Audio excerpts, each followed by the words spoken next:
Welcome back to the Roaring Twenties, as we are back for more TEW IX shenanigans in our quest to become the top wrestling company in the world. We are faced with some serious challenges by way of inexperienced workers and a very scarce budget. In the last episode, we shattered our previous best records and changed the trajectory of our company with some huge signings. In this episode, we'll feel the aftermath of the first champions being crowned, and we'll try to continue to transform our locker room atmosphere. Let's get to it. Welcome back, everyone. We are on the heels of our first special event, not the Amazing Grappling Spectacle, but the Spectacle of Amazing Grapples, where we crowned our first champions as well as the winner of the Derby. You see, Bronson Fraley won the first iteration of our heavyweight tournament and in turn became the WHAM heavyweight champion. Thank you to Adam for designing our heavyweight championship belt. Great job, brother. And thank you to AI for designing our junior heavyweight division belt. And Wayne Blankenship is in fact our junior heavyweight champion after pulling a fast one over on Albie Dewberry in a 2 out of 3 falls match, and Bronson Fraley defeated Jamari Beast to become heavyweight champion. And there was one thing that I noticed that I want to change before we move on to our next show, which is only in a couple of weeks. And Levi Andrews does not have a gimmick. So we're giving him a movie star gimmick. It's very unique because he is the first professional wrestler to have any kind of success out of the ring, on screen, or anything like that. So we're going to confirm his gimmick change. It should go over well because he is suited to perform swagger gimmicks rather well. So hopefully we see something good come out of that. But everyone on our roster is annoyed. So that is something that we are always going to have to fight. And the only character ideas that we have are in fact big gambles. So we don't necessarily feel super great about using those. We do have one person who is happy, and that is Yavraj Tanel, the T-Man. And it's got to be because he is changing his gimmick, going from face to heel. So we've begun a search for anyone in the near mid-south with positive personality traits. This one, irrepressible personality, and Bryant Hines is the only one near the mid-south with an irrepressible personality type. We're going to continue to change up personality that we're looking for. Let's try a people person. August Washburn and Benny the Beast Boy. Beast Boy does not want to work for us because we are too small. He's also from SPW, so he's not going to get signed anyway. Let's try Class Clown.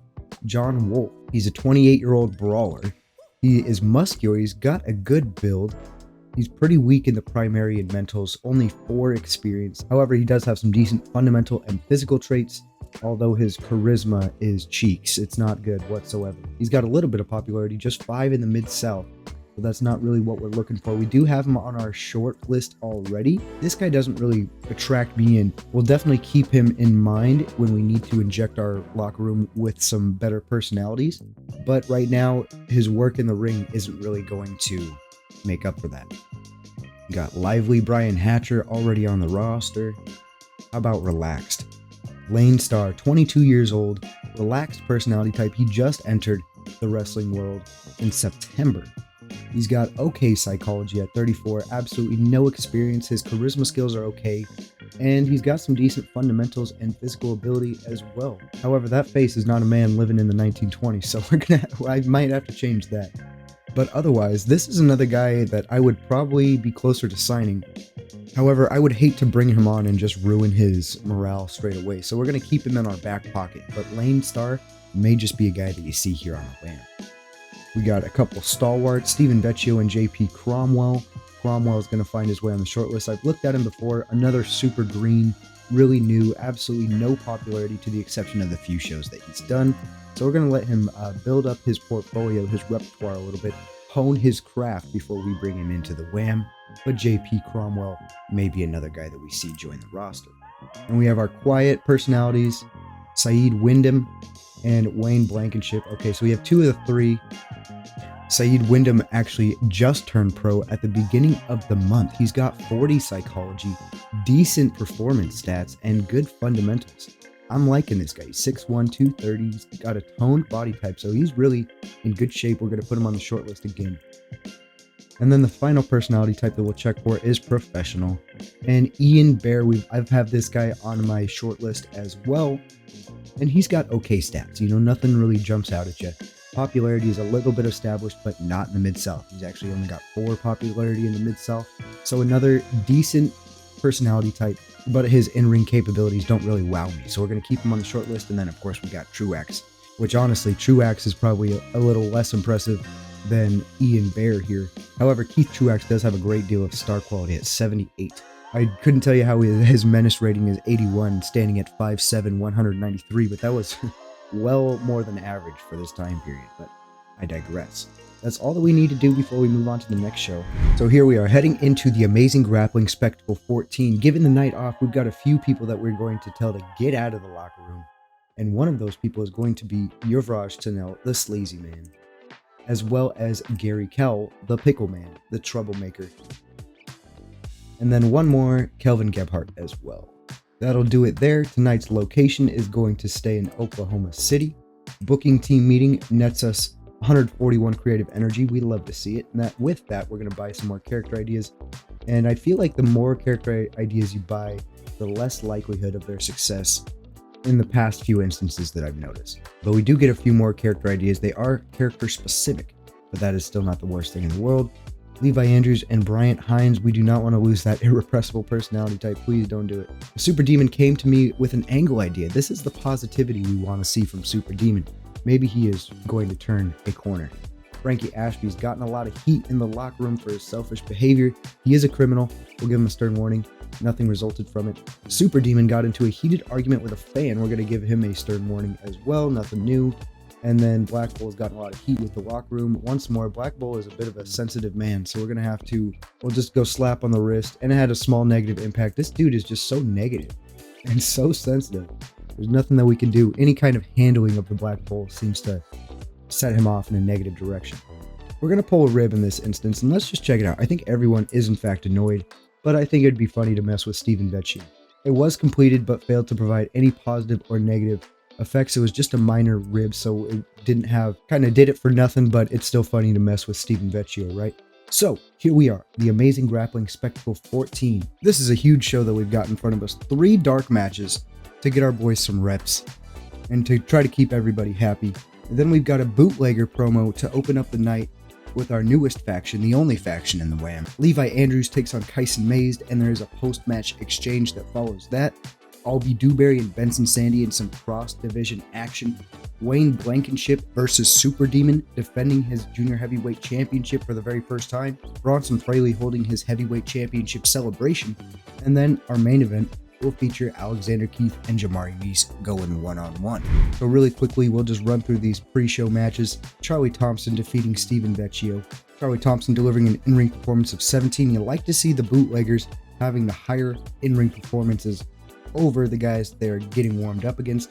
Black Bull defeating August Washburn. I didn't have Black Bull on the match card originally, and given his poor morale state, we don't want him to be any more upset than he needs to be, and we got him a spot on the show here. A segment rating of 2 with Bryant Hines and Frankie Ashby. Now, I did have Bryant Hines keep it simple, and that always hurts the segment rating. I did not want Bryant Hines hurting anybody. You see our dirt sheet here penalized us for having to keep everything simple. And then, of course, all the other penalties on top of it. We got a few bonuses. It just wasn't enough to make this match worth a damn. But on to the show. The show opens up with a segment rating of 21 as the bootleggers come out cutting a promo. Alexander Keith opens the show alongside Charlie Thompson and Frankie Ashby. Keith keeps it short and sweet and claims that Frank Norris owes him a favor, referring back to keeping Neil Allman at bay during the Derby, and that he plans on collecting soon. Alexander Keith then recognizes the checkered past of each group member, highlighting that while what they have done is considered illegal, it has always been for the greater good of the people. Now, this is just alcohol smuggling in the Prohibition period, so these boys are supplying speakeasies more or less, and they feel that that is an admirable act, that they should be thanked rather than ostracized. But this angle gets the show off to a strong start. We'll see what the matches look like to follow. Segment rating of 12 between Levi Andrews and Kyson Mays. Now, Levi Andrews he's continuing to just build through some of these lower card guys, and he picks up another victory here in another short match. He got a great response to his movie star gimmick. You love that. In-ring performance of 33. So if he had a formidable opponent, we might actually see some good ratings with Levi Andrews, but we've got plans for him, but we are not going to rush him into facing our top guys right away. The segment that followed the match got a great rating of 30, all things considered. Following his loss, Kyson Mays extends his hand in a sign of respect. Levi Andrews, however, is too busy playing to the crowd to notice Mays' presence in the ring. Levi Andrews would continue to pose like the showman he is, and Kyson Mays would eventually grab his attention and make another attempt at a handshake. Levi Andrews would then shrug Kyson Mays off, and immediately goes back to playing the crowd. Unclear if he ignored Mays or if he was just truly oblivious. The big ego of Levi Andrews, it's well established that he is here to collect the adulation of the fans. Kyson Mays gets left hanging, unfortunately, and he eventually leaves the ring, and that's the end of this segment. Next match, Albie Dewberry, Benson Sandy, cross-division action, decent wrestling rating. The crowd heat at the end was very hot, and the segment rating only got 17, which is not great, but it's actually not terrible. You can start to see our average numbers just creeping up just a little bit as our workers are getting experience and our referee is gaining skills as well. Bryant Hines did some good work at ringside. Love to have him at the manager spot. Dewberry in-ring performance of 26 and Sandy with an in-ring performance of 27. So not a terrible job here. And then Wayne Blankenship, Super Demon, putting on a very good match. You'll love to see it. Blankenship defeating Super Demon in 6 minutes 55 seconds, defending his junior heavyweight championship for the first time. It says here that Blankenship and Super Demon have great chemistry, so you'll love to see that. Super Demon with an in-ring performance of 30. So at the state that we are at right now, anytime you can perform at a segment rating of like 30 or above in the ring, that's going to get you noticed. And Super Demon, he's been rather consistent in the last few of his appearances, so we're going to continue to give him some opportunities in the junior heavyweight division. Although he did just lose his title match, so it is back down to the bottom for our boy Super Demon. In the next segment rating of 15, I kind of hoped we would get something more than 15 given the guys who we have involved in this. Might be Frank Norris kind of bringing this down, but Bronson Fraley, accompanied by Norris, makes his way to the ring to celebrate his new championship in front of the fans. Fraley then begins to perform a series of poses as Frank Norris applauds the face of his company. However, Neil Allman would crash the party, rushing the ring area, causing Fraley and Norris to retreat, not pleased with the interruption. So Neil Allman still believes that he was shysted out of his chance to win the Derby. He is not forgotten, and he has got quite the vendetta that he is holding towards Frank Norris and Bronson Fraley. However, he did just lose to Alexander Keith at the spectacle of Amazing Grapple, so he doesn't necessarily have the greatest justification to put him at the front of the pecking order. However, the big man's angry and he's going to act on it. Our final match of the night, Alexander Keith picking up another victory over Jamari Meese. Segment rating was only 16, not great.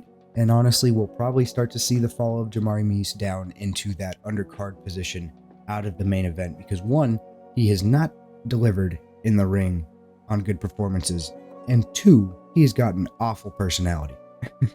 So to see him constantly featured in prominent positions and making things worse is not what we want to see. However, Alexander Keith delivers an in-ring performance of 31, and that is what you want to see. So the crowd ends at very hot.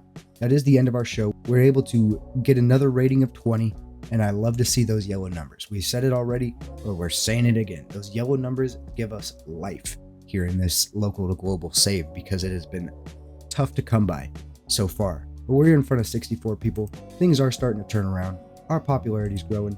We're going to give our boy Super Demon and Alexander Keith some praise. Super Demon was pleased and Alexander Keith was pleased. Lost $328. We're paying just under $500 for our workers. That Levi Andrews bill is a hefty one. Anybody that we're paying travel for, it really hurts. But it is worth it as we reach a popularity level of 10 in the Mid-South. Our first double digit, and boy does it feel good. Now I just need some guys coming off the heels of that show. We are going to use some of these creative ideas. And we've got a Wayne Blankenship character idea. He's got great momentum, but we do want to try to improve his morale. It was a success, but we do not move him off the annoyed status. We're going to apply the next one over to Albie Dewberry. That was a success, and he's still annoyed, but he does have very hot momentum now. And there really wasn't anything of note to happen in between shows. So we are right back here getting ready for the Amazing Grappling Spectacle 15. As far as giving the night off, we're going to go with Jamari Meese and Kyson Mays. But that will do it for us. As far as our location, we're going to head to Tulsa. So we're staying in Oklahoma, moving to a different city. And our booking team meeting, consistent as ever. A few more character ideas. A near certainty for Wayne Blankenship. A safe bet for Bronson Fraley. And a safe bet for an unspecified worker. That is a good little haul that we just got there. Locker room incidents, we got Neil Allman and Frankie Ashby. Neil Allman is mocking Frankie Ashby for his lack of popularity. I mean, Ashby just got there, man. Slap on the wrist. Black Bull failed to show up for a scheduled meeting with a road agent. That is unfortunate because this man, this has happened to him before, and we gave him a stern warning in that last instance. That was October. And he's had some kind of incident each month the last few months. We're going to go with a stern warning. Nothing noteworthy resulted, which is a good thing because he's been awfully upset in the past. Albie Dewberry almost got into a fight with Rahan Subtle. Stern warning. It's Super Demon caused an incident when he antagonized Kelvin Gebhardt. Stern warning. Kelvin Gebhardt doesn't like it, but Kelvin Gebhardt is becoming more and more inconsequential to the roster as time goes on, and he honestly might be seeing his time at the WAM come to an end. We're going to pull another rib, and you know what? Let's do it on Kelvin Gebhardt. Just because he wants to call me soft, we're going to play a practical joke on him. Alright, he thought it was pretty funny, he took it in good humor, and it doesn't say anything else about the rest of the locker room, but hopefully it boosted them as well. We've got a big night for the Amazing Grappling Spectacle 15. Huge match card, absolutely chock full. We do have a pre-show match between Frankie Ashby and Wayne Blankenship. Then the show opens up with an interview with Bronson Fraley. That interview would be interrupted.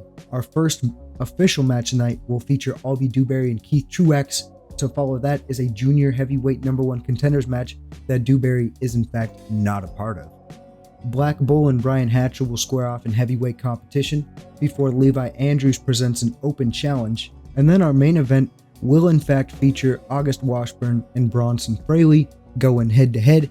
However, the stipulations involved are not clear at this time, and we do see a post-match celebration, but just what that entails, we'll have to wait and see. So getting started, our dark match yields a segment rating of 17, not bad. Wayne Blankenship is a great in-ring performer, so good person to get started with, and Wayne Blankenship did seem off his game, which is not what you want to see out of the junior heavyweight champion, but let's get the show started. Segment rating of 24 as Frank Norris opens the show by interviewing the heavyweight champion in the ring. Frank Norris feeds Fraley's ego, building him up as a superstar incapable of losing the championship. Bronson Fraley warmingly accepts Norris's praise, adding that the roster is afraid to face him anyway. August Washburn would then make his way to the ring. See, this is where it gets juicy. Frank Norris, amused by Washburn's ambition to confront the champion, asks Washburn what his intentions are.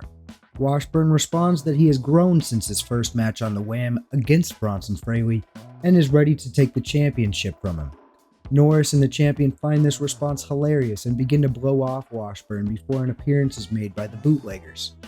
Alexander Keith, equipped with his own microphone, acknowledges Washburn is not ready for the spotlight, and Fraley should set his sights on someone with a championship pedigree, citing Alexander Keith's past history as heavyweight champion in another company. Norris and Fraley would then start to backtrack, stating they would accept his challenge, though Fraley is already booked to defend his title against August Washburn tonight. So, segment rating of 19, August Washburn is getting his big break with a world championship match against Bronson Fraley. Big stuff here. And Alexander Keith does not get what he wants. He basically says that he should be the one competing for the title, and Fraley and Norris back out of that one. Our first official match of the night opens up with Albie Dewberry and Keith Truax. Dewberry defeats Truax in 7 minutes 55 seconds before making him submit, and our usual culprits, poor road agent, poor referee. Despite Rahan Subtle does have a referee rating of 14 now, big stuff. The match did get the crowd hotter, ending at white hot, and we do see Dewberry turn in an in-ring performance of 26, and with another victory, showing that he's not going to go down in the junior heavyweight pecking order very easily. Next match, Gary Cowell and Yavraj Tunnell are going to be competing to determine Wayne Blankenship's next championship opponent. Now, this isn't necessarily the barn buster that you're hoping for. They only get a segment rating of 13 here. Tunnell did have an in-ring performance of 22. Gary Cowell with an in-ring performance of 19. Not terrible, but this is towards the bottom of what we are hoping for, though it is not a single-digit rating, and I can appreciate that. However, Yavraj Tunnell defeats the big deal Gary Cowell and has earned himself a championship match against Wayne Blankenship. So moving on into the next match, Black Bull getting back into the in-ring action on the Amazing Grappling Spectacle. It's been a little while since he's been here, but he scores a victory over Brian Hatcher. Decent match, 16 segment rating. The crowd is very hot at the end of this one, and Black Bull getting back on track and trying to show that he is the monster that he has been billed to be.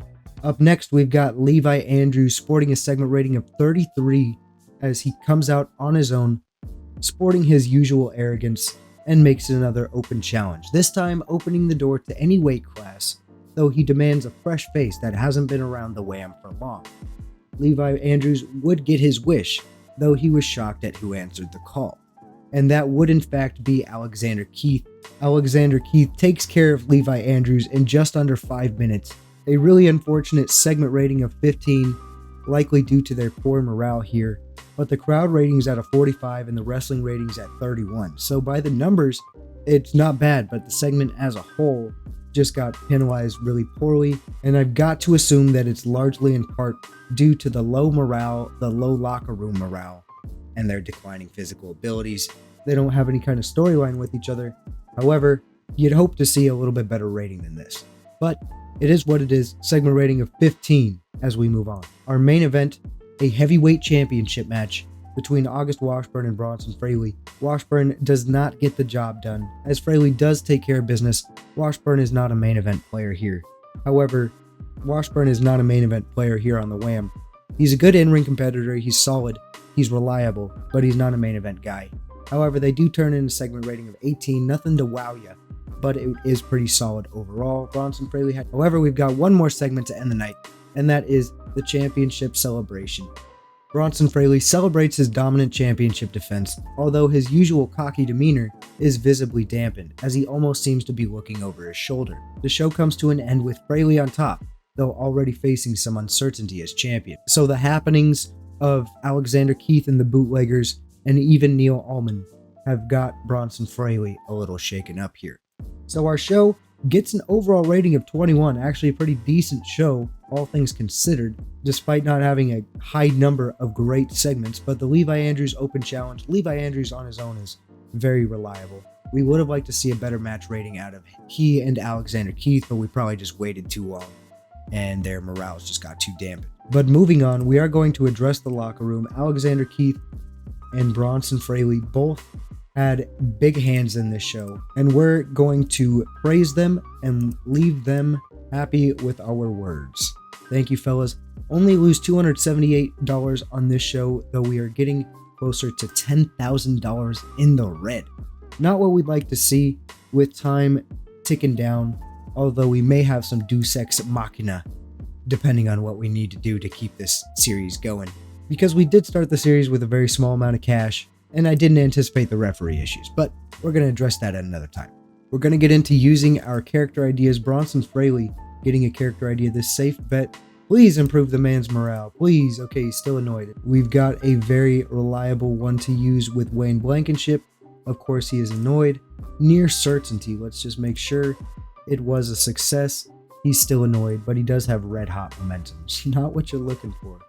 And we're going to use another one on Alexander Keith, a safe bet. He's got hot momentum, but still annoyed. Unfortunate. And we are just going to give our man Gary Cowell a little bit of paid time off. We're going to give him 2 months of paid time off. That will cost us $40, 2 shows without the Pickle Man. It is unfortunate, but we're going to give this man a little bit of time to recollect himself, just soak in some vinegar and define the brine.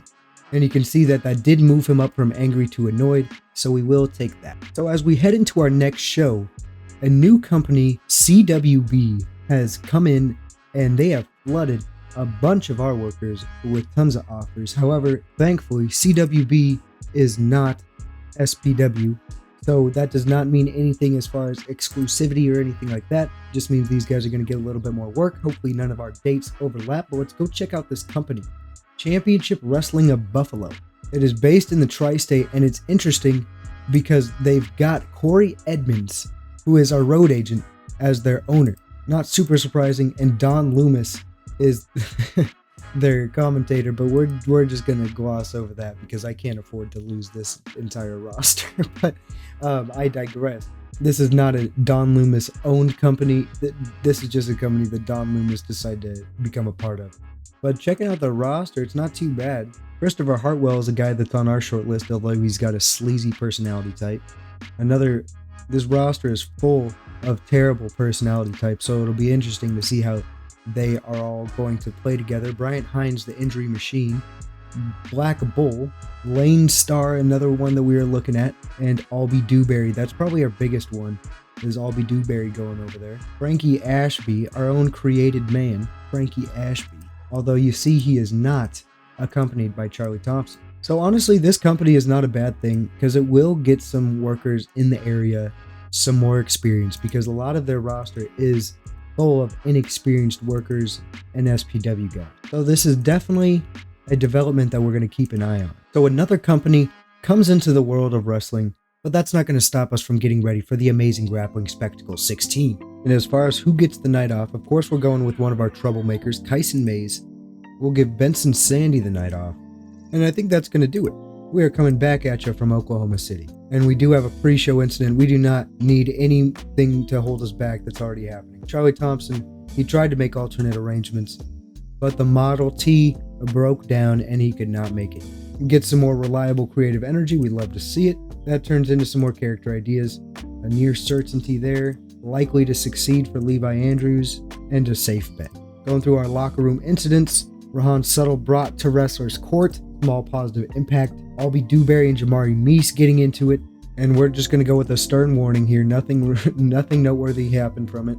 Super Demon and Yavraj Tanel, a fight almost broke down. We do a stern warning, and we have a small negative impact upon Super Demon. Black Bull got into a heated argument with the fans. We're going to fine him. Nothing noteworthy happened from it there, thank goodness. And apparently Levi Andrews and Steven Vecchio got into a heated argument. Levi Andrews has been hanging out with Bryant Hines lately. And again, we do not want Bryant Hines to lose his irrepressible personality type. But with that being said, we're going to attempt to inspire everyone once again. And everyone is buzzing.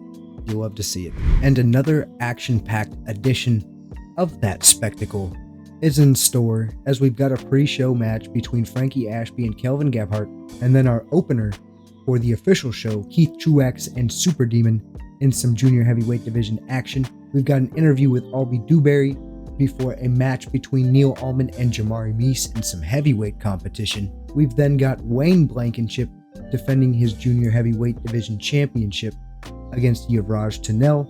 Alexander Keith going one-on-one against a Black Bull, as Alexander Keith has presented himself as quite the obstacle for Bronson Fraley, who is Frank Norris's golden boy, although Alexander Keith claims that Frank Norris owes him one. So all of these aspects lead to a post-match confrontation that we will see just what happens, but we're going to get into it now. We knew this one wasn't going to be a banger, and that is why it is a pre-show match. It was a poor pre-show match, but it does get these guys a little bit more work. We haven't seen Kelvin Gebhardt in the ring since like January, so we don't want to keep him too rusty, but Frankie Ashby was really off his game, and he still netted an in-ring performance of 19, which isn't great, but could be worse. Our show opened up with some exciting junior heavyweight division action. It had a decent reaction from the crowd, but subpar wrestling. Super Demon comes out on top against Keith Truax with a quick cradle pin, stunning Keith Truax, just kind of pulling a fast one on him. We got a segment rating of 13. Super Demon turned in an in-ring performance of 26.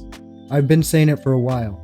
Super Demon is a good worker. It's just a shame that his personality is so shite, but I digress. Moving on to the next match, the next segment rather, we have a segment rating of 21 as Albie Dewberry gets interviewed by Frank Norris at the entrance ramp.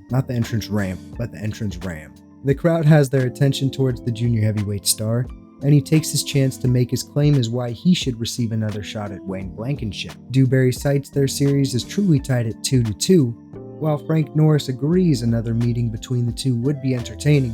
We don't even know if Blankenship will remain champion after tonight. Dewberry states he'll fight Blankenship whether or not the title is on the line, which the crowd responds to positively with a roar. So Dewberry building himself up as why he should challenge Blankenship next, and the crowd seems to be behind it. They are hot and rising. Next match between Neil Allman and Jamari Meese. Not the greatest match, only a segment rating of 16 here. Neil Allman delivering an in-ring performance of 32 though, so those numbers are improving. You love to see it. Jamari Meese bringing it down with an in-ring performance of 15.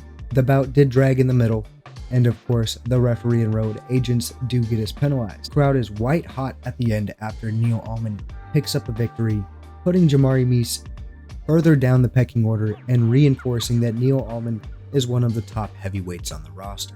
junior heavyweight division match, segment rating of 21. I am so ecstatic to see more and more match ratings of 20 and up, because there was a time there where we were seeing those single digits and we never saw a segment rating of 20, and it was getting bleak, but things are getting better here.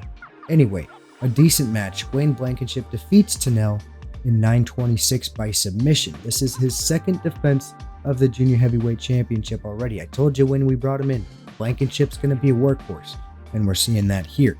These two put in a fine performance. Blankenship at 26, Tunnell at 25, and we do see the champion come out on top here, and we may just see another championship bout between Blankenship and Dewberry in the near future. And next, our marquee heavyweight match. Alexander Keith defeats Black Bull. However, we had to finagle around the rules a little bit. Our crowd would not permit any kind of shenanigans for the ending here. However, Alexander Keith wins by disqualification after Bronson Fraley runs in and attacks Alexander Keith, causing this match to end early. So Black Bull doesn't actually get pinned. He loses by disqualification. And in the next segment, Bronson Fraley and Black Bull continue to beat down Alexander Keith. While Frankie Ashby attempts to aid Keith, he is taken out as well. Bronson Fraley is aggressively shouting at Alexander Keith that Fraley is the champion and Keith isn't going to change that. The crowd is in shock by this brutality, as again, the crowd is not used to this kind of thing. And Frank Norris gets down to the ring as quickly as possible, telling Fraley and Black Bull to fall back. Frank Norris looks nervous at the carnage that has taken place here and pushes his stars to the back, denouncing their actions tonight. So Frank Norris did not want this to happen. Bronson Fraley took matters into his own hands. Alexander Keith was posing a threat to the champion, and the champion felt that he had to do what he had to do. So, all in all, not really a step back from our previous shows, and it shows that Levi Andrews may truly be the needle mover, as our first show without him drops down to a 15. But there were some good things that happened here. We had a good interview with Albie Dewberry and a good junior heavyweight championship match. And the junior heavyweight division has been quiet, but they have been consistent as well. But we continue to grow in attendance, and we're going to continue to praise our top workers. We're going to give Wayne Blankenship some praise, as well as Alexander Keith. We've been praising Alexander Keith a bunch lately, so hopefully it turns into something. Financial report, less than $100 in loss. Now that is the positive of not having Levi Andrews present at our shows, but we are actually almost turning a profit. You see ticket sales over $300, and all in all, we're almost running a profitable show at such a small state. On the heels of that show, Yuvraj Tunnell's got a booking complaint, unhappy with how he's been used recently, and his momentum is completely dead. You know, he has been losing a lot.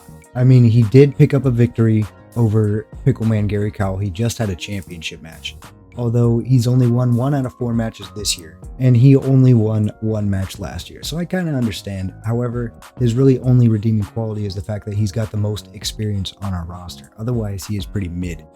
But that doesn't mean we want to lose him, so we will try to keep him happy. And if you're liking this series, please leave a like down below. It is crucial for this series to continue, that there is some engagement and some reinforcement for this series to continue. So it is a great help. I greatly appreciate it. And the more likes these videos get, the more frequently these videos will come out.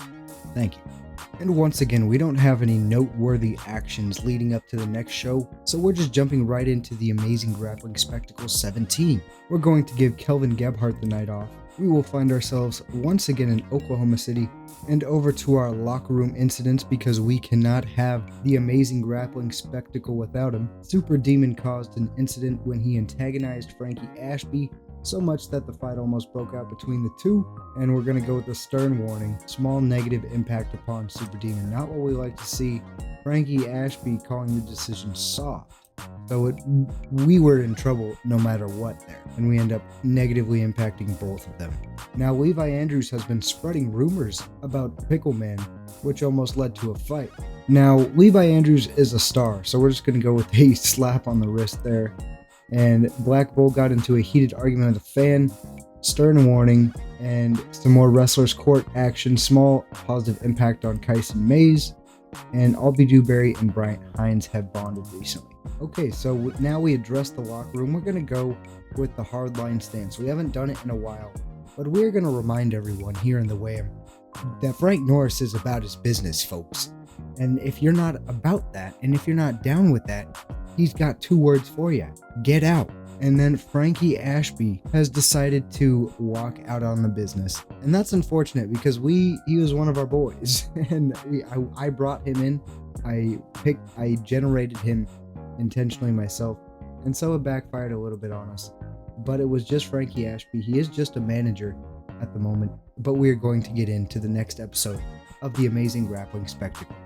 And this episode is shaping to be a crucial episode in the development of some of our bigger storylines. Of course, we've got a pre-show match. Benson Sandy and Charlie Thompson are going to go one-on-one. And then to open up the official show, Gary Cowell, Steven Vecchio, Junior Heavyweight Division action. And then Yuvraj Tunnel versus Super Demon does not go off without some pre-match tension. And then after that, more heavyweight action as Brian Hatcher and Neil Allman will go toe-to-toe, and then Alexander Keith and Black Bull are gonna run it back because Bronson Fraley is not here this evening. It was announced by Frank Norris that we are going to have a rerun of the main event from last week. However, we are going to see a definitive end with no interference, just as he intended. And then of course there is a post-match segment to follow that. Will it feature Bronson Fraley is the question. I'd want to tell you no, but would you even believe me if I told you?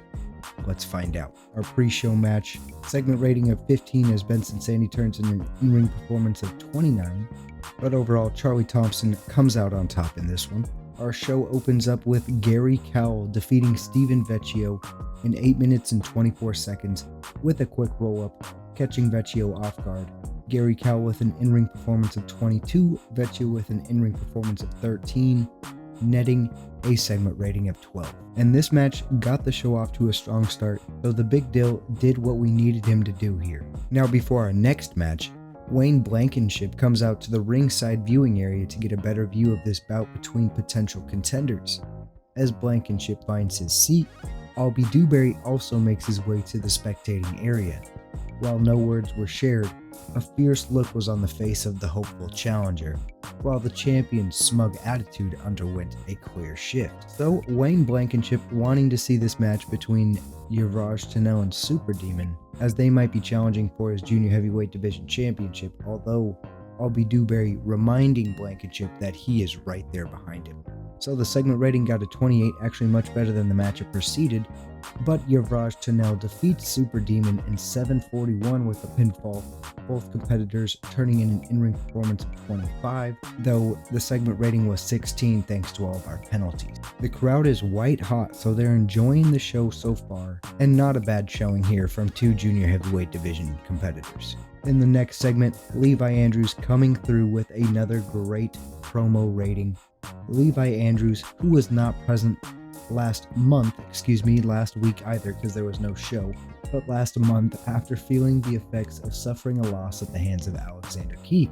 Sorry, I did not type this super well, but we'll get through it. He comes out to the ring to give the fans the gift of his return, despite not being booked to even compete this evening.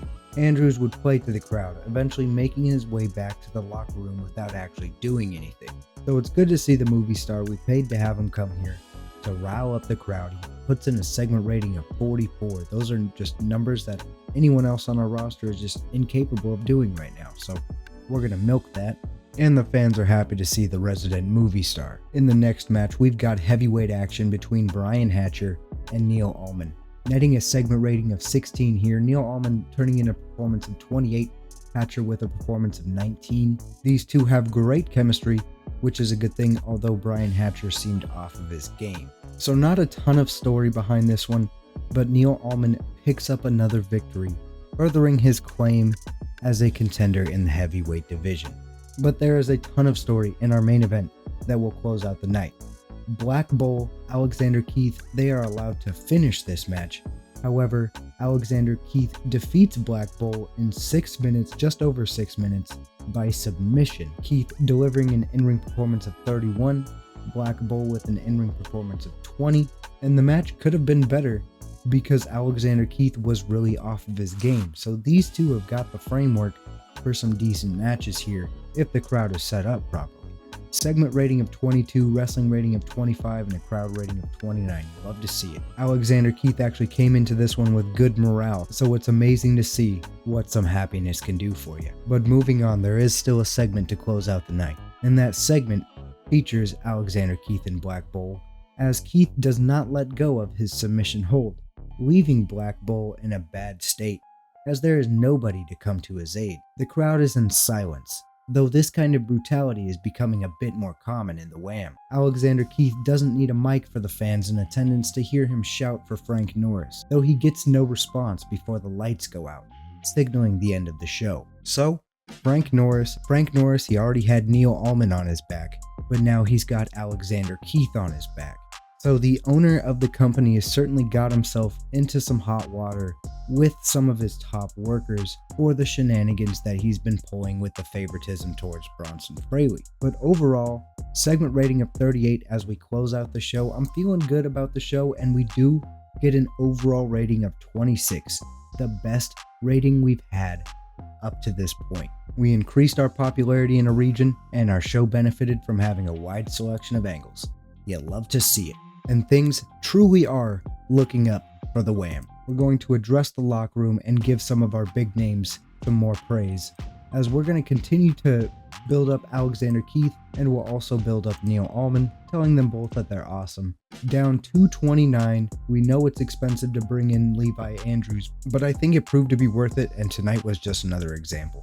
Our popularity moves up from 11 to 12 in the Mid-South, and again, now that we don't have the penalty of changing products, our popularity is going to grow even faster. And following that show, Levi Andrews actually gives us the opinion that Steven Vecchio just doesn't have it, and he could probably be cut loose. Now, Steven Vecchio doesn't really put in the best results in the ring. However, Steven Vecchio is one of our more popular superstars all around in the United States.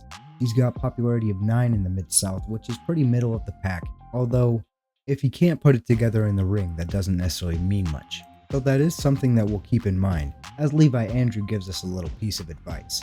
And the last thing that we'll do in this episode is apply some character ideas. We've got a safe bet here for Black Bull, and we're going to get that applied immediately. He is annoyed. We're going to see if that changes anything at all. It was a failure, so he's just even more annoyed. And now he's got worse momentum. So I apologize to you, Mr. Black Bull, but unfortunately, things just go from bad to worse for you, my friend. We do have a near certainty that we're going to use for Charlie Thompson to hopefully get him out of the angry state. This one was a success. He's still angry because Frankie Ashby, his boy, decided to walk out of the WAM. It says we fired him, although that's not exactly what happened. We tried to give him a $20 bonus to make him a little bit happier, and that still didn't do anything. So we might be running the risk of losing the bootleggers, and that is something that would be really unfortunate. However, we're going to keep it going with the character ideas. We've got a Levi Andrews likely to succeed. It was a success. He's still annoyed, but he's got hot momentum. We're going to give another one to Neil Allman, who is annoyed. It's a safe bet, and it was a success. He's still annoyed. And then the last one that we'll use in this instance, a safe bet for Wayne Blankenship. It was a success, although he is still annoyed.